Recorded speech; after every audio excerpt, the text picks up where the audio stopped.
Hey, everybody, welcome to the Hope-Filled Fiction blog today. And you can see that I'm in a different setting today.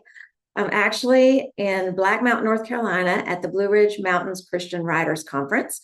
And I have my friend Heidi Gray McGill here with me. Hi. She's here this week too. And we had scheduled a Zoom chat to talk about her upcoming book and some other things for later in June. And I thought, well, we're going to be here together. So why don't we just try to do this in person? Works perfectly. Yes, so we're going for it. And you'll see I have my paper in front of me because we're going to do something a little bit different on this recording than I normally do. It's Heidi's idea. And I think it's a great idea. So we're going to give it a shot. But before we get into the questions and just talking about what we're going to share with you today, I'm going to ask you, Heidi, to introduce yourself to everyone and tell them a little bit about you. All right. What you want them to know. Very good. Well, welcome. And Dina, thank you for doing this. This is super fun. So I'm Heidi Gray McGill, and I write Christian historical fiction. My platform is to share Jesus Christ. And so the way that I do that through my stories is to take a character from somewhere in their life and walk them through what Jesus Christ can do for them. And readers have said to me that the majority of my stories, they're not preachy because the individual can see something in their own life that is going through in their mind or whatever situation that they're in, and they're watching God's hand in it. And sometimes when you see God's hand in somebody else's life, it's easier to see it in your own. So that is a piece of who I am. I am an author. I'm also a Grammy to 3 young grandsons. And I live in South Carolina, just below the North Carolina border. And so this Blue Ridge Mountains Christian Writers Conference is the perfect place for me to come and fellowship with other Christian believers and to grow not only in connection with others, but to grow in my writing. And so I'm excited to be here. Yeah, so glad that we could meet here. Yes. This is our first time meeting in person. Yes. We have been social media online friends for a little bit, and I've read several of Heidi's books. Actually, listened to them on audio. She has a fabulous narrator, Yes. by the way. Amy Lilly. If you like audio books, you should check them out. So she's pretty incredible. Anyway, so you're releasing a new book. Has it come out yet? It has not. So I just released one in April. That is Keeper of My Heart. Okay. And that is the 6th book in the Discerning God's Best series. And then in September, I will have the last in the series, Vision of My Heart. And that series, Discerning God's Best series, is a walk and a journey that you will want to take part in from the very beginning, because you get to see those characters grow over time. Mm-hmm. Yes, I can vouch for that. That's the series I've been listening to. I still got to make my way through. Well, you'll be excited to know that Matters of the Heart, book 3, comes out on audiobook very soon. Okay, we're working on that. Awesome. So we are going to talk a little bit about that, about your book. But one thing that Heidi had mentioned was us maybe chatting a little bit about launch teams and how important readers are to authors in launch teams. Yes. Right? Yes. Yeah. So my first question was, what do you think that most readers don't understand about a launch team, or a book launch, we should say? That's a great one. And I think that there are a couple things that readers may not understand. First of all, it is not just receiving a book and then being a woman or man of your word and writing a review of that book. That is truly what authors need. We just cherish those things. When you write a review for us, our little heart just sings. And whether you put that up on Goodreads or BookBub or myriad other sites, that Amazon review is always the most helpful for us. But it isn't just about writing a review. As a launch team member, some people call them street teams. Some people say they'll call you an ARC reader, which is an advanced reader copy, ARC.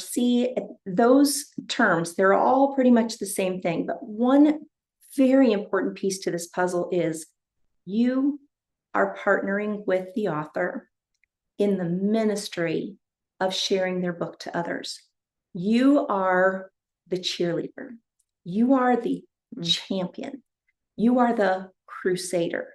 You are the individual who is taking what someone has written, what Dina has written, what I have written. You are taking that book and you are telling your circle of friends, not only do I support this author, but this book has value and I want you to know about it. And we cannot reach these readers without you. And so you are truly a part of the ministry that we are working in. Absolutely. I totally agree. I've only had one book launch so far, and I just appreciated every person for every little post, share, or comment. So let's talk a little bit about how that helps people. We hear this word algorithm, and I keep telling like the people on the launch team, don't just like it, heart it, put a heart on it, drop a comment if you can, because that helps more people see it, right? Yes, it does. There's actually another little piece. So let me first respond to this. When you see an author's post, Dina just put up her new release, and you see that, and you put a heart on there. That does say that you like it. It does make a connection. But when you take the time to comment, it does kick that algorithm is that now there is connection between you and the person who has put up the post. If you share that post, it's going to do even better. Now, I don't understand the algorithms. I'm not that tech savvy person, but this I do know. When they get hangry and you don't feed them, they're nasty. And so it is so important to be able to make your post. Dina can put up some beautiful visuals of her post. She can put up some great verbiage of what her book is about. She can do all the right things and it not show on everyone's feed. And so the only way to make that happen is if you go in then and when you like, comment, share, it moves it up and it says, okay, this post has value and worth. Therefore, the algorithm says, I will show it to other people. And that is really, really important. But there is something else that you can do. And I'm not sure that all readers understand this. It is fabulous for you to share our posts. But if you will make your own, that is now, and you tag, let's say you see Dina's book and you go onto Amazon, you right click on it and you save the image of her book and you go into Canva and you make a little meme. Some of you guys know how to do this way better than we do. We may be able to write the words. That does not mean we are graphically talented like some of you guys. And you make an image and you put that up then on other things and you tag Dina. What that does for her is now it's saying, not only is this person saying that Dina's material is quality, but it's quality enough that this person is now making more content about it. And when it comes from a variety of different areas, when you have 20 people on your launch team and it comes from 20 different people, huge. Now more people are seeing that content. Yeah. And it says something instead of me just saying, hey, here's my book. Hey, would you like to buy my book? Do you, right. It's hard to do that. It is. It is for me to ask people. So if you have other people doing that for you and putting that out, that really helps. And there's another place that is so important. I don't know how many of you are members of the Facebook group called Avid Readers of Christian Fiction. Now, if you're watching this and you are not a member of that group, you need to pause this and you need to go get yourself involved. Yes, definitely. It is by far the #1 Facebook reader group for Christian material anywhere, absolutely anywhere, hands down, is the best.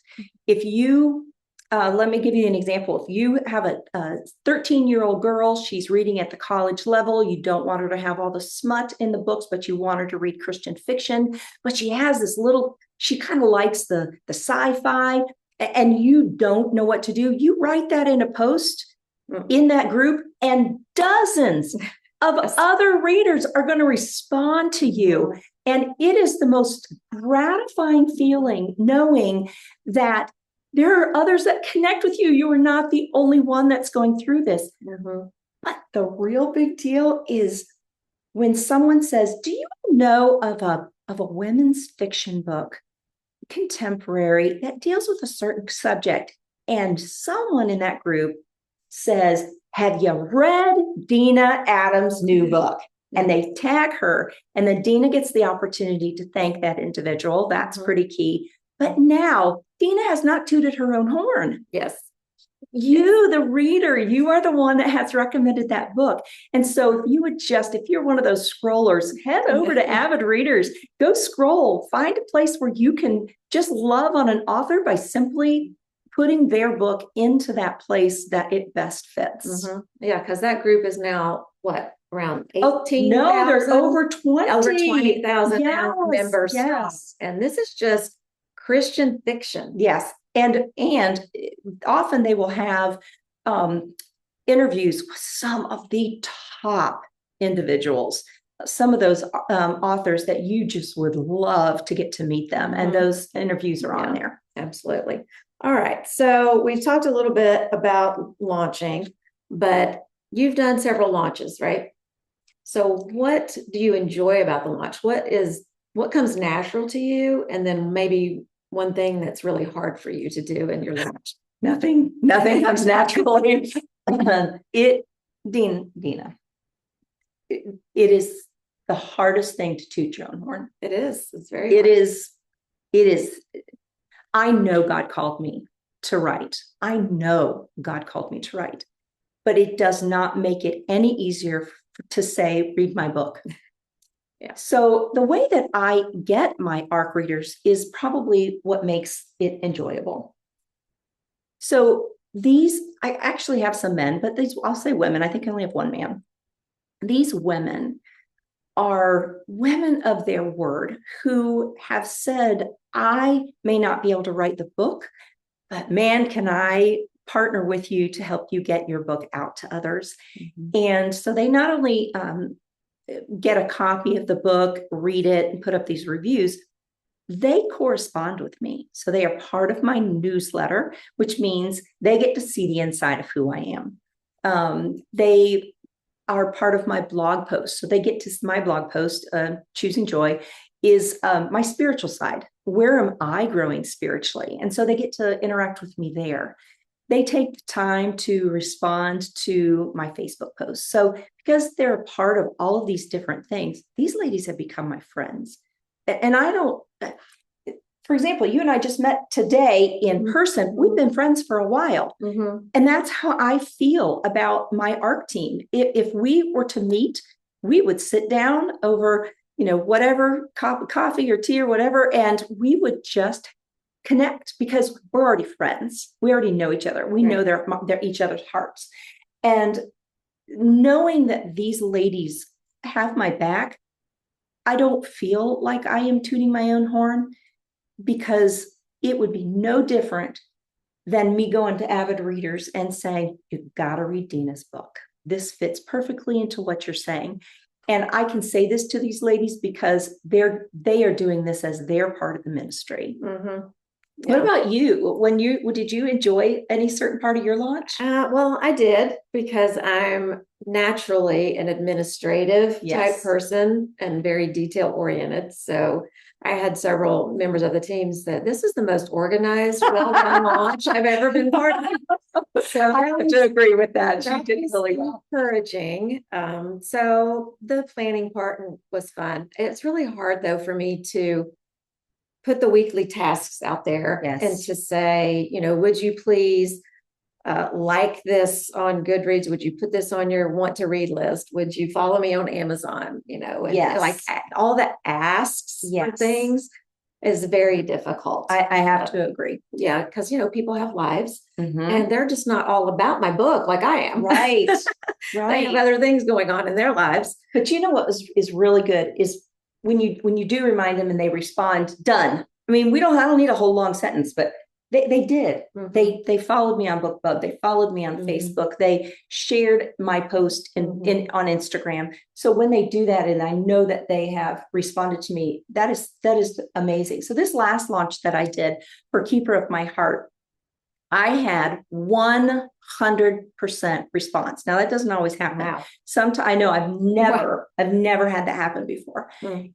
It was amazing. These women were engaged, and everything that I did, they responded. I had 100% open rate on every one of the emails that I sent them.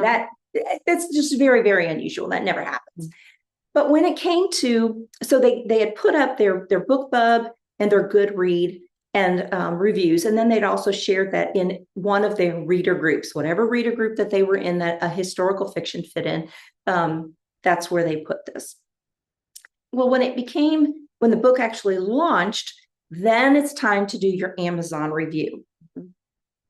And half of them didn't show up. And I thought, now these are women who I honestly believe these women, and they've been so good. Why would this happen now? And so I emailed them all and I said, ladies, would you just double check and make sure that your review made it up? And sure enough, half of them said, my review's not there. I know I did it. And I'm like, I know you did, because you guys are fabulous. But their review was not there. And we learned that it was a new algorithm issue with Amazon of that they were not showing some things. And I had two of my ARC readers who actually were then banned from putting any more up on Amazon.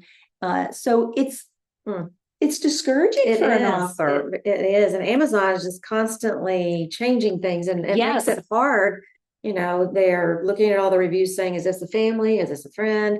And they don't want to put them up. I had one person on my launch team who said, I can't review on Amazon anymore, but I have no idea why. That's right. I have no idea why. Yep. And it's crazy. So there is a positive about this in that Amazon now owns Goodreads. And if you're not a part of Goodreads, it's a fabulous place to keep track of your books and to get other suggestions of other books that would be similar to what you like. And now that I knew I had X number of reviews on Goodreads, and I only had half that many on Amazon, but both of those numbers show. And so the savvy reader who's used to looking, is going to see that and go, well, they've got that number on, and people understand Amazon is fickle. So, it's not the end of the world, but there's another component. I don't know. Have you ever been told, well, if you get 50, the algorithm ups, you get 100, it's actually not true. No, it is not. So, and I will find the email that there's. So I was just pushing that 50 for a reason. No, there is a reason. There still is a reason. And I think this is probably where this originated. There is not a magic number, but we visually, when we see that someone only has 4 reviews, must not be a good book. And if they're all 5s, that's all family and friends right there. But when you hit that 50 number, now you think, that book has something to it. And 4.8 stars, that's amazing. And so no, the algorithm is not looking at your 50 or your 100 when you get to a certain spot, but it does just the way that our brains work. When we do see that 50, we are the ones that are saying, there's more value. It's more that gives validity to the so they're not showing your book to more people. No, I hate to say it, but no, they are not. Sad. I know. All right, let's talk a bit about where readers could benefit from our books. Like why would they want to read our books and how it will affect them? We're going to have different answers on this one because we write in different genres. When I introduced myself, I mentioned about how my books will definitely take you in a bird's eye view of moving you through the work of what God can do in your life. When you read Christian fiction, there should always be a spiritual arc as well as a romantic arc, suspense arc, something that keeps you engaged, where it builds, you get to this point, and then all of a sudden God moves or the earth moves, and then you can head back to where you need to be. But historical fiction is very specific in that it was more common in that day and age to sing hymns, to pray before a meal, to attend church regularly, to speak of godly things, to be mortified, totally offended by any foul language, even words that today we would not consider, they're passing words. And so as a writer, for me, it is easier to have my faith element move because of the setting of my books. Now, in my contemporaries, you have to be a little more careful. Political correctness still is going to matter. We also have to think, and I'm going to mess this word up, sensitivity. In historical books, you don't talk about neurodivergence. You don't talk about some things that are going on in our school systems. You don't bring those things up because they weren't named. Depression was not named in those books, even though we knew what it was and what the author is saying. But in today's contemporary works, we have to be a little more cautious with our wording. And I'm guessing that you dealt with that. Yes, because especially the topics that I write about, I write very deep themes with difficult topics like depression and anxiety and suicide and adultery and infidelity and all the things. And even like my first manuscript that I pitched that tried to get published had an interracial couple. And I got a lot of no's. And that being a big reason. And they would tell me that was a big reason. So, and of course, that was right around 2020 when everything went crazy. And I couldn't be writing, a person of color as a main character in my book. So, yeah, there's a lot in contemporary novels that get questioned and struck down. Right. Because you have to be so careful. There's still value in those books. And I think Absolutely. readers want them. I think you do. I think you want them. And it, again, that avid readers of Christian fiction, people will say, does anybody know a book with these themes? And sometimes there are less suggestions than others, which say, authors, that's a real need. There's a niche that nobody is writing about. But this is where, as an author, I need to make a decision.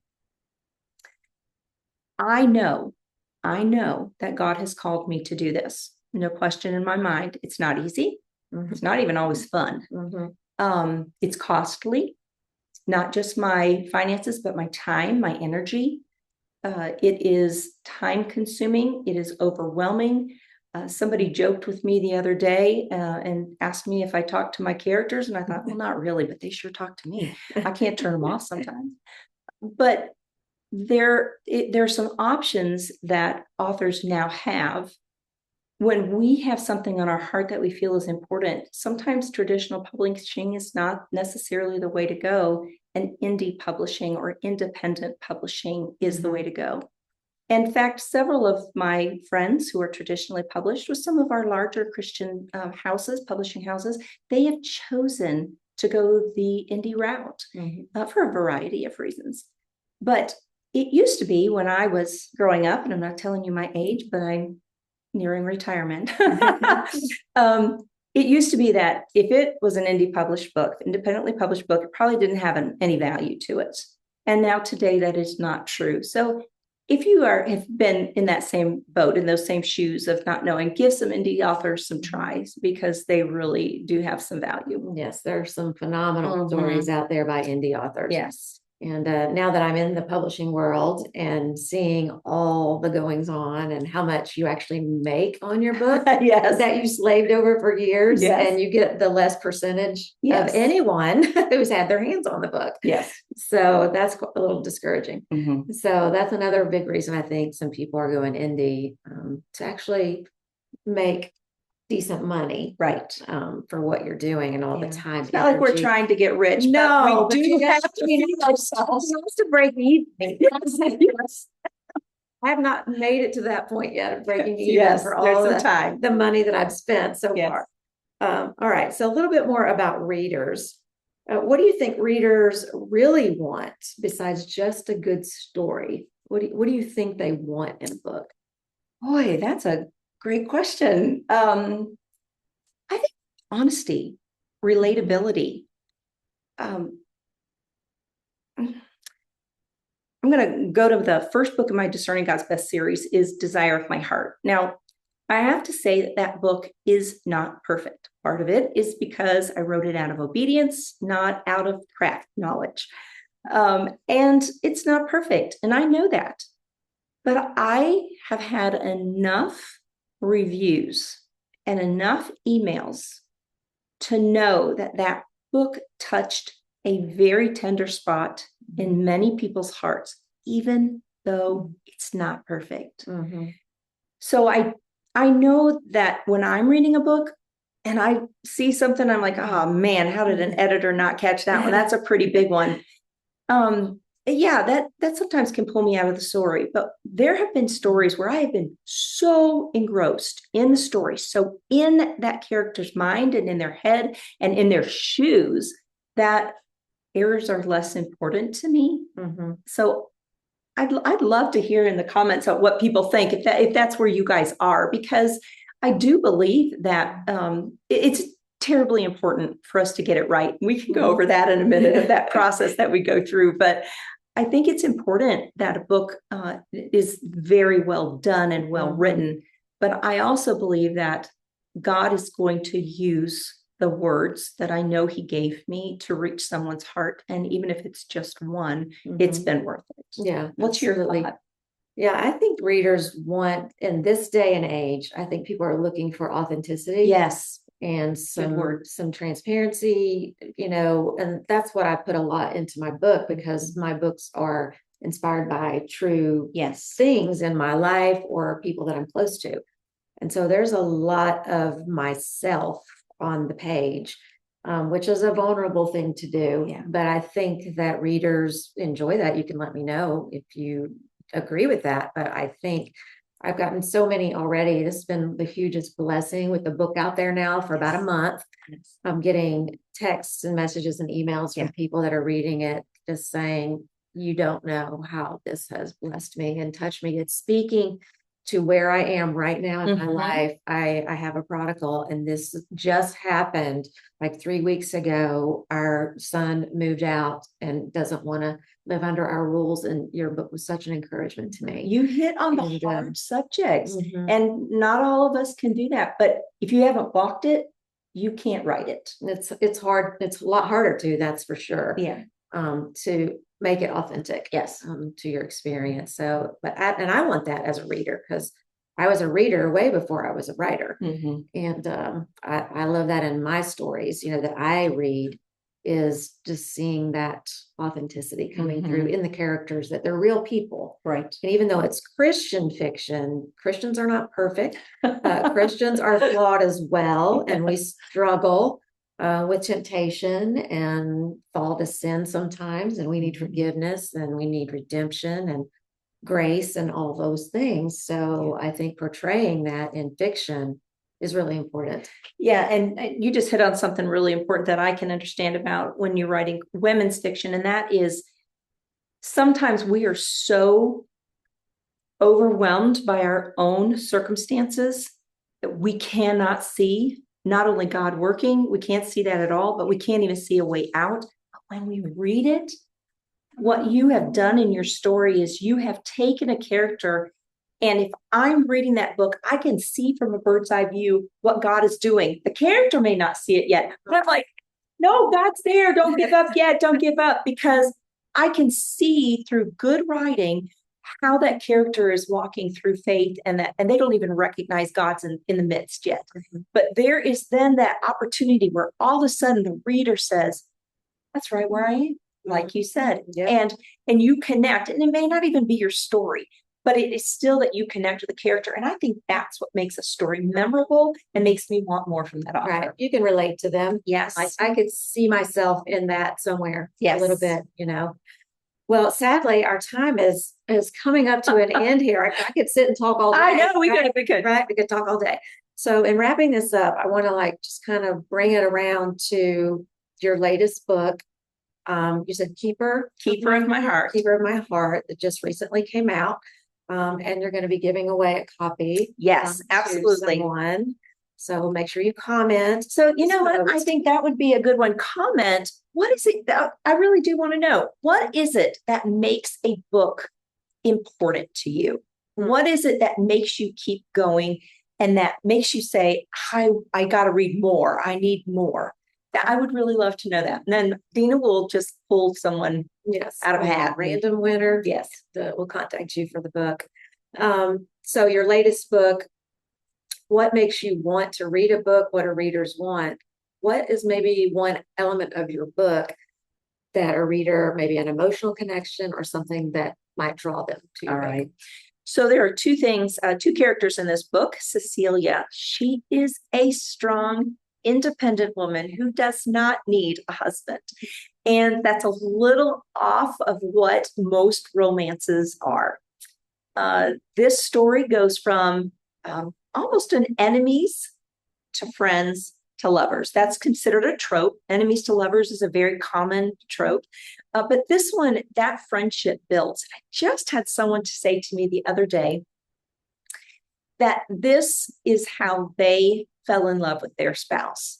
They just were friends first. And there wasn't all of this miscommunication and building of romance. And, there wasn't all of this. It's a very strong book of the importance of when you trust God and when you put all those things that you have, your questions and your concerns and your unknowns in God's hand, then God works it out. And this story is about how the working out goes through. Now, the other person is Jimmy. Now, Jimmy is neurodivergent. Now, this story takes place in 1878. So that's not a word. Now, neurodivergent would be someone who is on the spectrum at this point. And I did not recognize that that is what he was. So in my prior book, Healing of the Heart, Jimmy is Thomas's friend, and they're in medical school together. And we noticed some things about Jimmy, and I just considered him quirky. But I have an editor, and she's neurodivergent. She said, he's neurodivergent. And I'm like, really? Like, he is super cool. So I pulled that out a little bit more when I made this story his. And it takes that quirky, unusual, not mainstream, good looking, buff, guy. This is a normal guy, normal man. And he is our hero, and he really shines. And so this story is a fabulous love story that's just a little bit different from kind of off the beaten path. I think different is good. I think different is good too. All right. Well, thanks so much for chatting with me today. It's so fun to do this in person, right? Yes, absolutely. Right. We hope you all enjoyed this format as well. And we can't wait to read your comments. So thank you. We'll see you next time. All right.